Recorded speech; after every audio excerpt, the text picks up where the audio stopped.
ഞാൻ കൊടുത്ത പരാതി, ഞാൻ പാലാരിവട്ടം സ്റ്റേഷനിൽ പരാതി കൊടുത്തതിന് ശേഷം ഞാൻ എൻ്റെ കുറച്ച് മാധ്യമ സുഹൃത്തുക്കളെ അറിയിച്ചിട്ടുണ്ടായിരുന്നു. ഞാൻ പാലാരിവട്ടം സ്റ്റേഷനിൽ പരാതി കൊടുത്തിട്ടുണ്ട് വ്യക്തിഹത്യക്കെതിരെ.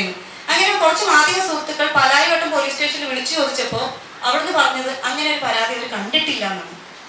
അതിനുശേഷം ഞാൻ നമ്മുടെ ആഭ്യന്തരമന്ത്രി രമേശ് ചെന്നിത്തല സാറിന്റെ നമ്പർ കണ്ടുപിടിച്ച് അദ്ദേഹത്തെ വിളിച്ചു. ഞാനൊരു 15-20 തവണ ഞാൻ റിങ് ചെയ്തിട്ടാണ് വിളിച്ചത്. കാരണം എനിക്ക് എങ്ങനെയെങ്കിലും അദ്ദേഹത്തോട് സംസാരിക്കണമെന്ന് അത്രയ്ക്ക് ഞാൻ ആഗ്രഹിച്ചിട്ടാണ് ഞാൻ വിളിച്ചത്.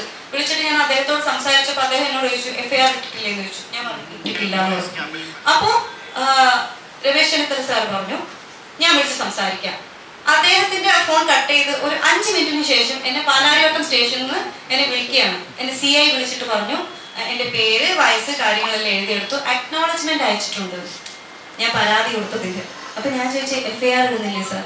അല്ല, അത് ഞങ്ങൾ 14 ദിവസം ഒന്ന് പ്രിലിമിനറി എൻക്വയറി നടത്തണമെന്ന്. ഒരു പെൺകുട്ടിക്കെതിരെ സ്ലട്ട് ഷേമിങ്ങിന്റെ ഏറ്റവും മാക്സിമം ആണ് ട്രെയിലറും ടീസറും പ്രീമിയറും അടക്കം ചെയ്തു വെച്ചിരിക്കുന്നത്. എന്നിട്ടാണ് പോലീസുകാർ പറയുന്നത് ഇത് പ്രിലിമിനറി എൻക്വയറി നടത്തണമെന്ന്. പ്രഥമ ദൃഷ്ടിയ തന്നെ കേസുണ്ട്. FIR ഇട്ടാൽ എന്താണ് കുഴപ്പം? FIR ഇട്ടിട്ട് കഴപ്പില്ലെങ്കിൽ അത് കളയാലോ. പക്ഷെ പ്രിലിമിനറി എൻക്വയറി മാത്രമാക്കുന്നത് എങ്ങനെയാണെന്ന് എനിക്ക് മനസ്സിലായില്ല. ഒരു സ്റ്റേറ്റിന്റെ ആഭ്യന്തരമന്ത്രി വിളിച്ചു പറഞ്ഞിട്ട് പോലും FIR ഇടാൻ പറ്റാത്ത പോലീസ് സ്റ്റേഷനാണോ കേരളത്തിലുള്ളത്?